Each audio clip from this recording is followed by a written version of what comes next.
तेरी कृपा तेरी दया तेरा अनुग्रह मुझ पे हुआ।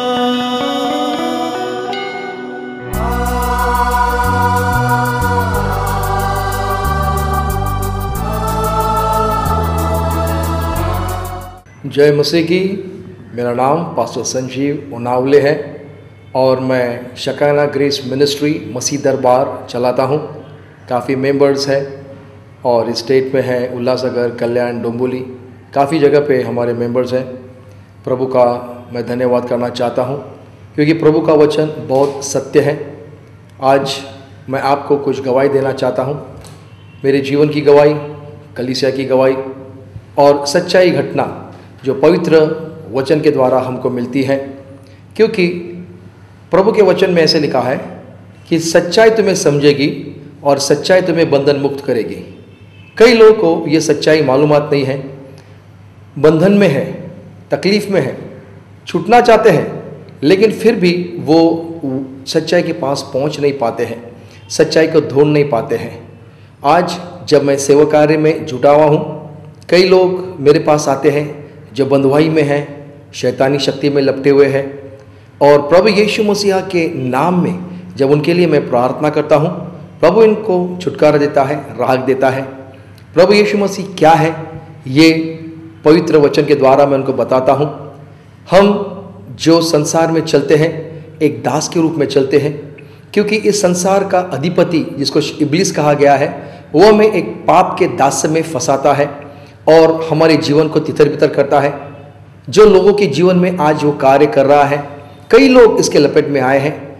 यूहन्ना 10:10 में ऐसे लिखा है, चोर आता है, चोरी करता है, नाश करता है और सर्वनाश करता है। इसी वचन को पकड़ते हुए हम इस संसार की समस्या को, तकलीफ को जब देखते हैं तो यह समझ में आता है कि लोगों को छुटकारा चाहिए। छुटकारा पाने के लिए वो कहाँ कहाँ दौड़ते हैं, सब जगह पे, सब स्थानों में घूमते हैं और जो उनको कहा जाता है वो करने के लिए शुरुआत करते हैं, लेकिन कहाँ से भी उनको छुटकारा और राहत नहीं मिलती है। क्योंकि ये छुटकारा केवल एक ही के नाम से हो सकता है और जो है नाम प्रभु यीशु मसीह का नाम। इसके बारे में आपको कुछ बताना चाहता हूँ। जैसे मेरे जीवन की अगर गवाही में बताता हूँ तो वहाँ पे आपको बताना ये चाहता हूँ कि मेरा एक मसीह परिवार में ही जन्म हुआ है। महाराष्ट्र में मराठी हम कलीसिया में जाने वाले लोग थे और अभी भी जाते हैं कलीसिया में, लेकिन तभी के ज़माने में और आज के तारीख में बहुत अंतर है। मैं यीशु मसीह, हमारा परिवार यीशु मसीह को मानता था लेकिन जानता नहीं था। मेरे डैडी, मेरे मम्मी, मेरे भाई, मेरे बहन और मैं, परिवार में हम सब लोग मिल कर के कलीसिया में हम जाते थे, लेकिन जो जानना चाहिए, यीशु मसीह की सच्चाई को जानना चाहिए, वो नहीं जानते थे। और पवित्र वचन में ऐसे लिखा है, मेरे लोगों का नाश वचन के कम होने से हो रहा है। तो ये सच्चाई तब हमको समझ में नहीं आ रही थी। हम पहले ऐसे ही कलीसिया में जाते थे और बंधन में थे, समस्या में थे, तकलीफ में थे। जैसे हमारा जीवन जो था एक ऐसा जीवन था, कलीसिया में जाने वाला जीवन, लेकिन फिर भी प्रभु से दूर। कलीसिया में जाते थे लेकिन फिर भी सच्चाई से दूर। ऐसी परिस्थिति में मेरे पिताजी भी एक depot manager, ST state transport के डिपो मैनेजर थे और उनके स्थान में की बदली होती थी, कभी अर्नाला, कल्याण। तो ऐसे ही एक दिन एक अचानक करके उनको लेटर आया कि उनको अभी कल्याण छोड़ के अर्नाला जाना है। तो ये पीरियड के दौरान हमारे पिताजी और हम सब लोग वहाँ गए, अर्नाला गए। अर्नाला में वो डिपो मैनेजर थे। वहाँ पे कार्य करने के समय पे उनको अमेरिका जाने का कॉल आया, क्योंकि उनके छोटे भाई अमेरिका गए थे और उन्होंने उनको बुलाया। वो वहाँ पे गए। वहाँ पे जाने के बाद हमको वो बंगला छोड़ना पड़ा। फिर हम एक ऐसे स्थान में आए जहाँ पे हमको मालूम नहीं था कि शैतानी शक्ति क्या है, लेकिन ये शैतानी शक्ति ने मेरे बड़े भाई के ऊपर काफ़ी प्रभाव डाला और काफ़ी वो ऐसे हरकतें करने लगा। शैतानी शक्ति में जुटा हुआ था, कांच फोड़ रहा था, मार रहा था, पीट रहा था। हमें पढ़ाई के लिए भी बहुत समस्या आ रही थी। ऐसी परिस्थितियों में भी हमको वहाँ से छुटकारा नहीं मिल रहा था। मेरे पिताजी न होने के कारण मेरे मम्मी ने बहुत कुछ प्रयत्न किया, कोशिश किया इससे छुटकारा पाने के लिए, लेकिन जो भी किया सब असच्चे रास्ते पे, गलत रास्ते पे, गलत करते करते कुछ भी छुटकारा नहीं मिला। ऐसे बहुत होने के बाद पिताजी को बुलाया गया। फिर पिताजी फिर अमेरिका से या इंडिया में आए और फिर मेरे भाई की ट्रीटमेंट शुरू हो गई। ऐसे करते हुए दिन निकल गए, समस्या थोड़ी कम होती थी, ज़्यादा होती थी, और ऐसे परिस्थिति का अनुभव लेते हुए फिर एक दिन मेरे पिताजी का ट्रांसफ़र हो गया आरला से कल्याण, और फिर हमको पूरे परिवार को कल्याण आना पड़ा। और कल्याण में आने के बाद हमारे यहाँ के जो लोग थे, मेरे मामी, मेरे मामा थे, उन्होंने प्रार्थना शुरू किया। और प्रार्थना के दौरान हमने इस बात को देखा कि सच में कुछ तो भी कार्य मेरे भाई के जीवन में हो रहा है। जो शैतानी शक्ति उसके जीवन में राज्य कर रही थी, कार्य कर रही थी, वो कम कम होते जा रही थी। और इसका अनुभव करते करते एक समय ऐसा आया कि प्रभु ने मेरे भाई के जीवन में अच्छा से अच्छा कार्य किया, पूर्णतः से वो शांत हो गया। और कुछ साल के बाद फिर मेरे पिताजी का ट्रांसफ़र हो गया कल्याण से, अरना से कल्याण आए, कल्याण से अभी बॉम्बे सेंट्रल। जब वो बॉम्बे सेंट्रल में थे, मैनेजर थे, काफ़ी लोगों के साथ उनका उठना बैठा था, ऊंचे बड़े लोग, और एक काफ़ी अच्छा पोस्ट था। उनको वहाँ पे रहने के लिए मकान मिला। हम वहाँ पे थे, हमारा बचपन से लेके जवानी तक पढ़ाई में हम जुटे हुए थे। और ऐसे करते करते हमने एक बात को गौर से देखा कि परमेश्वर की योजना हमारे लिए जो थी उसको हम समझने के लिए शुरुआत किए। वो ये थी कि मेरे बड़े भाई का असर काफ़ी कम हो गया था, लेकिन हमारा जैसा विश्वास चाहिए वैसा जीवित परमेश्वर के ऊपर नहीं हो रहा था। अचानक करके मेरे पिताजी का सर दुखने लगा, और सिर दुखते हुए उल्टी हो गई। उल्टी करने के बाद हमने उनको बाइकला के हॉस्पिटल में एडमिट किया। वहाँ पे वो कोमा में गए और डॉक्टर ने डिक्लेयर किया उनको 80% ब्रेन हैमरेज हो गया। ऐसे कहने के बाद डॉक्टर ने कहा he is going to stay no more, वो बचने वाले नहीं हैं। अरे आपके सारे रिश्तेदार को बुलाओ। और हमने सारे रिश्तेदार को बुला दिया। मेरे मम्मी के अंदर कुछ तो भी ऐसी बात चल रही थी कि मेरे पति को कुछ भी नहीं हुआ है, वो चंगे हो गए। लेकिन जो रिश्तेदार आए थे वो रोने लगे और कहने लगे, बहुत से कुछ बातें कहने लगे। लेकिन फिर भी एक बात बहुत महत्व की हुई, वो थी मेरे पिताजी के जीवन में। और वो ये थी, जब वो खटिया पे थे, कोमा में थे, उन्होंने एक चौखट देखी, एक स्क्वायर देखा, वहाँ पे 3 दूतों को देखा, और 3 दूतों के बीच वाला जो दूत था वो बकायदा नीचे आया और पिताजी से कहने लगा कि परमेश्वर तुमको चंगा कर रहा है। मेरे पिताजी कोमा में थे, उनको इतना अंडरस्टैंडिंग नहीं थी, लेकिन फिर भी प्रभु का कार्य उनके जीवन में हो रहा था, और वो कार्य बहुत महानता से हो रहा था। हम बाहर के लोग नहीं जानते थे, केवल वही जानते थे। और ऐसे करते करते डॉक्टर ने भी देखा और कहा इनका पैर चंगा होगा, हाथ चंगा होगा, लेकिन उनके ऊपर जो असर है माथे का वो कम नहीं होगा। और वो भी जब चंगा हो गया, डॉक्टर ने कहा वो बात नहीं कर सकते हैं। जब वो भी चंगा हो गया, डॉक्टर ने कहा इट्स अ ग्रेट मिरेकल। ये कैसा मिरेकल हो रहा है ये मैं भी नहीं जानता, शायद ऊपर वाला ही जानता है। लेकिन ये क्या हो रहा था हमको भी इतना मालूमात नहीं था, लेकिन कुछ तो भी हो रहा था। सब कुछ ही दिन के अंदर, कुछ ही महीने के अंदर मेरे पिताजी को 80% जो ब्रेन हैमरेज था वो पूरा चंगा ही मिला। आज के तारीख में 25%, 20% भी अगर किसको लकवा होता है तो वो चंगा बहुत मुश्किल से होता है, लेकिन 80% का ब्रेन हैमरेज वाला व्यक्ति पूरा चंगाई हो गया।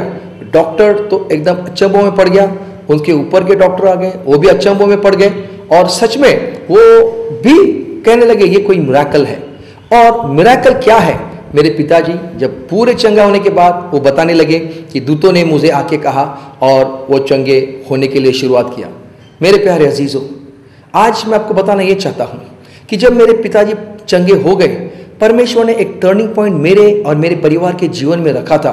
वो क्या टर्निंग पॉइंट था कि मेरा भाई चंगा होने के बाद भी मेरा और हमारे परिवार का विश्वास जो जीवित प्रभु यीशु मसीह में होना चाहिए था वो शायद नहीं हो रहा था। इसलिए परमेश्वर ने मेरे पिताजी को चंगा करना शुरुआत किया, और जब पूरा चंगा होने के बाद ऐसे हुआ, उनको फिर बॉम्बे से कल्याण आना पड़ा। और कल्याण में आने के बाद हमारा जो स्कूल था, पढ़ाई में थे, इसके दौरान मेरा भी विश्वास कभी कम ज़्यादा होता था, लेकिन कुछ तो भी मेरे हृदय में था कि कुछ तो भी हो रहा है। इसके बीच में मेरी संगति बुरे लोगों के साथ में हो गई, और बुरे लोगों के साथ में मेरी संगति होने के बाद में काफ़ी मेरा जीवन भी घसीटता गया और गंदगी में पड़ता गया, जहाँ पे मैंने भी महसूस किया कि मेरे अंदर एक आवाज़ है, लेकिन फिर भी मेरा शरीर कुछ गंदा काम कर रहा है। ऐसे मेरे दिन और साल निकलते गए, दिन और साल निकलते गए। एक दिन जिसके ग्रुप में हम चलते थे, उसका मुखिया, जिसका शौक था केवल हत्या करना, उसके प्रभाव में हम आते हुए हम ये सोचने लगे थे कि ये शक्ति जो है हमारे साथ में है तो हम बिंदास चल सकते हैं। कुछ दिन के बाद में ऐसा हुआ कि वो बाहर जा रहा था, और बाहर जाते समय कोई ओपोनेंट्स या उनके दुश्मन जो थे वो आए और उनकी हत्या कर दी। जब हमको ये रिपोर्ट मिला, हमारा उसके ऊपर जो विश्वास था वो इतना कमज़ोर पड़ गया कि जैसे कि हम जिसके ऊपर विश्वास कर रहे थे, हमारा मतलब इतना पावरफुल व्यक्ति हमारे साथ में है, वही चला गया। तब मेरे दिल में फिर कुछ तो भी चलने शुरुआत हुआ। तब मेरे विचार, मेरा आत्मा एक होते हुए मैं कुछ बातों को सोचने लगा कि सच में मेरे भाई का चंगाई, मेरे पिताजी की जो समस्या थी उसको चंगाई मिली, क्या आखिर में हो रहा है। फिर ऐसे सोचते हुए कल्याण में हम आए थे, और काफ़ी प्रभु के दास भी, कई मेरे रिश्तेदारों ने प्रभु के दास को बुलाया था, कई लोग आए, प्रभु के वचन को बांटना शुरुआत किया। ऐसे करते हुए मेरे जीवन को प्रभु स्पर्श करने लगा। एक दिन एक दास आया था और हमारे घर में सभा चल रही थी। मैं एकदम पीछे के कोने बैठा था। अचानक करके वो दास में प्रीचिंग करते समय कहा, पीछे बैठा हुआ जो व्यक्ति है प्रभु उसको बुला रहा है। मैंने सोचा कोई बाजू में बैठा है क्या, तो मैं देखने लगा, लेकिन उन्होंने कहा नहीं, आप देखो मेरे पास, आपको प्रभु बुला रहा है। मैं बोला मैं तो इतनी गंदगी में पड़ा हूँ, क्या मैं प्रभु का कार्य कर सकता हूँ? उसने कहा प्रभु आपको बुला रहा है, कैसे क्या करेगा वो आपको सिखाएगा। मैंने उस बात के ऊपर विश्वास थोड़ा रखा, और जो मैं मानता था लेकिन जानता नहीं था, तब के बाद मेरे जीवन में प्रभु को जानने की एक प्यास जागृत हुई। और मैंने सोचा कि प्रभु अभी मुझसे ऐसी बात करो कि सच में मैं कंफर्म हो जाऊं, बपतिस्मा लेना है और मुझे कैसे आगे बढ़ना है। ये करने के बाद एक दूसरा सेवक कई महीने के बाद आ गया, और जैसे मैंने मेरे मन में विचार शुरू थे वही वचन उसके मुंह से आए और मैं पूरा कंफर्म हो गया। और उस दिन रात को मैंने मेरे जीवन को प्रभु यीशु मसीह के हवाले कर दिया। 1999 में मैंने अपने पूरे जीवन को प्रभु के हवाले कर दिया, और जैसे मैंने प्रभु के हवाले अपने जीवन को कर दिया, मैंने महसूस किया कि मेरे शरीर के अंदर कुछ तो भी हो रहा है, पश्चाताप हो रहा है। मेरे सारे गंदे घिनौने पापों की मुझे प्रभु याद दिला रहा था और मैं उसको निकाल रहा था। जैसे ही मैं सोचते हुए उसको निकालता था, पवित्र आत्मा मेरे मुझे भर रहा था। उसी समय प्रभु ने मुझे अन्य भाषा का वरदान दिया और मुझे सारे पापों को महसूस करवाया। उसके बाद में मैंने समझा कि सच में प्रभु यीशु मसीह कुछ तो भी महान कार्य है। मुझे सच्चाई जाननी है, क्योंकि सच्चाई जानोगे तो सच्चाई तुम्हें बंधन मुक्त करेगी। ये मैंने बहुत पहले पढ़ा था, लेकिन उसका अनुभव कई सालों के बाद आज मैं कर रहा था। तो मैं प्रभु का धन्यवाद करता हूँ कि जैसे मैंने उस वचन का पढ़ाई करना शुरुआत किया, मैंने जाना कि प्रभु यीशु मसीह कौन है। जब कोई रिलेशन हम नज़दीक से रखते हैं, जैसे एक सवाल, अगर कोई बिस्कुट है या कोई संतरा है, किसी को अगर हम पूछते हैं क्या आपने इसका स्वाद चखा है, वो कहेगा जब तक मैं उसको खाता नहीं हूँ मैं समझ नहीं सकता हूँ। उसी प्रकार मैंने भी उस चीज वस्तु को खाया, संतरे को खाया, और मैं कहने लगा मीठा है। उसी प्रकार प्रभु यीशु मसीहा को मैंने चखा, क्योंकि भजन संहिता 34 और 7 में ऐसे लिखा है, चखकर देखो यहोवा कैसा है भला। सच में मेरे प्यारे अजीजों, इतने साल का मेरा मसीह जीवन जो था वो व्यर्थ था, लेकिन उस दिन के बाद जो मैंने यीशु मसीह के सामर्थ को महसूस करना शुरुआत किया, मेरे जीवन में पवित्र आत्मा काम करना शुरुआत किया। 1 साल लगातार मैं पवित्र शास्त्र पढ़ते गया। मैंने दरवाज़ा बंद कर दिया, अपने आप को बंद कर दिया। मेरे जो पुराने दोस्त थे, जो मुझे गंदी गंदी चीज़ वस्तुओं में लेके जाने वाले थे, मैंने सबसे रिश्ता तोड़ दिया। मैंने एक जीवित परमेश्वर से रिश्ता जोड़ दिया, क्योंकि मैंने वचन में पढ़ा था, यूहन्ना उसका 15 अध्याय 16 वचन में ऐसे लिखा है कि परमेश्वर कहता है कि मैं तुमको बुलाता हूँ, मैंने तुमको बुलाया है। और उसी में लिखा है कि मैं आज के बाद तुम्हें दास नहीं बल्कि मेरा मित्र कहलाऊंगा। सच में ये सारे मित्र जो संसार के थे उससे कई गुना ज़्यादा अच्छा मित्र मुझे यीशु मसीह मिला। और जब से मैं उसके साथ में दोस्ती लगाते हुए आगे बढ़ते गया, वो उसकी आत्मा, पवित्र आत्मा मुझे भरती गई और मेरे जीवन को प्रभु चलाते गया। और सच में मैं आपको बताना चाहता हूँ कि ये अनुभव जो प्रभु ने मेरे जीवन में दिया है, ये केवल पवित्र शास्त्र के द्वारा दिया है। आज कई लोग सोचते हैं, खोजते हैं, कहाँ जाते हैं, समस्या निकालने के लिए जाते हैं, तकलीफ निकालने के लिए जाते हैं, बड़े बड़े ग्रंथों को पढ़ते हैं। लेकिन मैं आज आपको दावे के साथ कहता हूं, जिस दिन आप इस वचन को पढ़ना शुरुआत करेंगे, आत्मा में और सच्चाई में आपका जीवन बदल जाएगा, क्योंकि ये एक क्रांति देने वाला वचन है।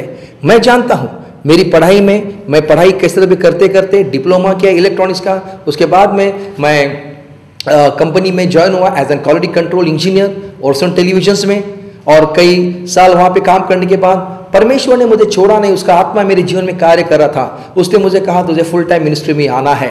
और सच में जब मैं पवित्र शास्त्र में मिनिस्ट्री में आया तो मैंने महसूस किया कि यस, यही है जिसने मुझे मेरे परिवार को छुटकारा दिया। और ये आज उन लोगों के लिए मैं बांटता हूं जो बंधुआई में है, समस्या में है, पीड़ा में है, तकलीफ में है। आज प्रभु उनको छुटकारा देता है। एक एड्स वाला पेशेंट आया था, पहला उसका रिपोर्ट था पूर्ण एड्स, उसके लिए प्रार्थना की गई। और जैसा मैंने प्रार्थना किया, कुछ दिन के बाद में दूसरा रिपोर्ट आ गया और कहने लगा मैं क्लियर हो गया हूं। यह परमेश्वर का सामर्थ्य का मैं अनुभव करते गया। एक छोटी बच्ची जो प्रार्थना किया उसके लिए, अपनी माँ के हाथ में मानो उसने पूरा अपना दम तोड़ दिया था और उसकी माँ रो रही थी। मैंने उसको प्रार्थना किया, प्रभु यीशु मसीह का सामर्थ्य आया। इंसान कुछ नहीं कर सकता, मैं कुछ नहीं कर सकता, कर सकता है तो केवल परमेश्वर का सामर्थ्य। और जब मैंने वचन के द्वारा उसके लिए प्रार्थना की, वो लड़की जिंदी हो गई। और यही मैं आज लोगों को बताना चाहता हूँ, दावे के साथ बताना चाहता हूँ, फुल प्रूफ के साथ बताना चाहता हूँ। अगर कोई बंधुआई में है, समस्या में है, पीड़ा में है, तकलीफ में है, तो मेरे प्यारे अजीजों, सत्य को जानो, सत्य तुम्हें बंधन मुक्त करेगा। जिसने मेरे परिवार को छुटकारा दिया, मेरे परिवार को आजाद किया। आज मेरे पिताजी के बारे में मैंने आपको जो गवाही दी, आज वो 85 साल के हैं और आज भी इतने मजबूत है। जितना मैं नहीं दिखता हूं उससे कई गुना अच्छे वो दिखते हैं। अभी भी उनके अंदर वो पावर है। मेरी मम्मी कुछ महीने पहले मरी हुई जैसी पड़ी हुई थी और मैंने बकायदा ऐसा महसूस किया कि जिस हॉस्पिटल में वो थी वहां पे कुछ इवल स्पिरिट तंग कर रहे थे। जैसे मैंने वहां पे प्रार्थना की, मेरे मम्मी को घर पे लाया, उसके बाद में छुटकारे के बाद घर पे आई, मम्मी ने भी प्रभु यीशु मसीह को पुकारना शुरुआत किया, प्रार्थना किया। ताज्जुब हो गए डॉक्टर कि मेरे मम्मी को भी मरे हुए से जिंदा किया। आज भी वो जिंदा है। मेरी मम्मी प्रिंसिपल, बीएमसी की प्रिंसिपल थी, आज वो 76 की है। वो भी मस्त जीवन प्रभु के जीवन में कार्य करती है, पूरा घर का काम मतलब काम में जुटी हुई है। आज हमारा परिवार जो है, मेरी मिसेस एक अच्छे कंपनी में ऑफिसर है और वो प्राइवेट एमएनसी कंपनी में ऑफिसर है। मेरे 2 बच्चे हैं, जो एक 15वीं में है, अभी उसकी एग्ज़ाम्स है, और 10 में भी उसकी भी एग्ज़ाम्स है। तो मैं आपको बताना चाहता हूँ कि परमेश्वर ने हमारे परिवार को छुटकारा दिया, प्यार दिया, शांति दी। और वचन के द्वारा आज जितने लोग कलीसिया में आते हैं, इस मसीह दरबार में आते हैं, छुटकारा पाते हैं, चंगाई पाते हैं और यीशु मसीह के नाम को ऊंचा करते हैं, क्योंकि यीशु मसीह कोई धर्म स्थापन करने के लिए नहीं आया। मैं पहली बात आपको बताना चाहता हूं, ये धर्म का जो युद्ध है ये बिल्कुल नहीं होना है, क्योंकि प्रभु यीशु मसीह ने कदापि ऐसे नहीं कहा कि मैं धर्म स्थापन करने के लिए आया। यीशु मसीह ने यूहन्ना 14:6 में कहा है, मैं मार्ग, सत्य और जीवन हूं, और वो जीवन देने के लिए आज हमारे पास आया। मेरा जीवन बदला, यीशु मसीह ने अच्छा किया। मेरा प्राण उसने बचाया, यीशु मसीह ने अच्छा किया। मेरा ही नहीं बल्कि कई लोग का आज प्रभु प्राण बचा रहा है, उनको सच्चे राह मार्ग पे चला रहा है। आज मैं दावे के साथ कहता हूं, यीशु मसीह को खोजो, सच्चाई को ढूंढो। पूरा संसार आज इस सच्चाई को ढूंढना शुरुआत करेगा तो ये आपका धर्म नहीं बदलेगा, ये आपका जीवन बदलेगा, आपके मन के विचार बदलेंगे, आपको पाप से बाहर निकालेगा। जो आज कितने लोग वे विचार के अंदर है, गंदे पाप के अंदर है, छुटकारा नहीं मिल रहा है उनको। लेकिन मैं आपको दावे के साथ कहता हूं, इसको पढ़ना शुरुआत कीजिए, पवित्र शास्त्र को, जो हमारे जीवन को बदल देता है। हालेलुया। जो मैंने अनुभव किया है वो अनुभव को मैं आपके सामने रखता हूं। जय मसीह की। May God bless you abundantly.